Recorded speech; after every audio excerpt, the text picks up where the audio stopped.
Welcome to உணவு நலம். வீடியோக்குள்ள போறதுக்கு முன்னால இன்னும் எங்க சேனலை சப்ஸ்கிரைப் பண்ணாதவங்க சப்ஸ்கிரைப் பண்ணிடுங்க. அப்படியே பெல் சிம்பலையும் கிளிக் பண்ணிடுங்க. Famous sweets in India. இந்தியால பலவிதமான மொழிகள் மட்டும் இல்லைங்க, மொழியோட இணைந்த பலவிதமான உடைகள், கலாச்சாரங்கள், உணவுகளும் இருக்கு. இப்படி எல்லா பிரிவுகளிலும் ஒரு தீபாவளியோ இல்ல வேறு எந்த பண்டிகையோ வந்தாலும் நாம முதல்ல செய்யறது நமக்கு பிடிச்ச ருசியான இனிப்பான ஸ்வீட்ஸ். அப்படி இந்தியால ஃபேமஸா இருக்கிற சில அருமையான ஸ்வீட்ஸை பத்தி தான் நாம இப்ப பார்க்க போறோம்.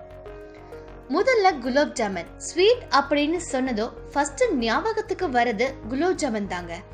போட்டோல பார்க்கும் போதே நாக்குல எச்சி ஊறுது இல்லையா? எனக்கு மட்டும் இல்ல, உங்களுக்கும் அப்படித்தானே இருக்கு. அடுத்த இடத்துல இருக்கிறது காஜர் கா அல்வா அப்படின்னு நார்த் இந்தியால அழைக்கப்படுற கேரட் அல்வா. இது ஒரு ஹெல்த்தி அண்ட் டேஸ்டியான ஸ்வீட். என்ன சொல்றீங்க? அடுத்ததா ஒரு பெங்கால் ஸ்வீட் இருக்கு, அதோட பேரு சண்டேஷ். இந்த ஸ்வீட் செய்யறது ரொம்பவே ஈஸியா. வீட்ல செஞ்ச பன்னீர் கூட கொஞ்சம் ஸ்வீட் சேர்த்து குங்குமப்பூ போட்டா அருமையான சண்டேஷ் ஸ்வீட் ரெடி. பிள்ளையார் சதுர்த்தி அப்படின்னு சொன்னாலே உங்களுக்கு என்ன ஞாபகம் வரும்? கரெக்டுங்க, கொழுக்கட்டையே தான். தமிழகத்துல ஏறத்தாழ எல்லா வீடுகள்லயும் செய்யக்கூடிய ஒரே ஸ்வீட் கொழுக்கட்டை தாங்க. விருந்துல கடைசியா கொடுத்தாலும் இந்த ஸ்வீட் சாப்பிட்டாதான் விருந்து சாப்பாடு சாப்பிட்ட மாதிரி இருக்கும். பாயசத்தை பத்தி தாங்க பேசிட்டு இருக்கேன். காஜு கி பர்ஃபி. இது வேற ஒண்ணும் இல்லைங்க, முந்திரி பருப்பும் பாலும் சேர்த்து செய்யற ஒரு ஸ்வீட்.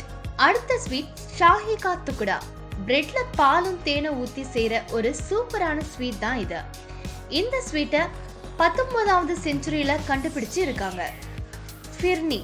பால்ல செய்யற இந்த ஸ்வீட் குறிப்பா ரம்ஜான் பண்டிகைக்கும் ஈதுக்கும் செய்வாங்களாம்.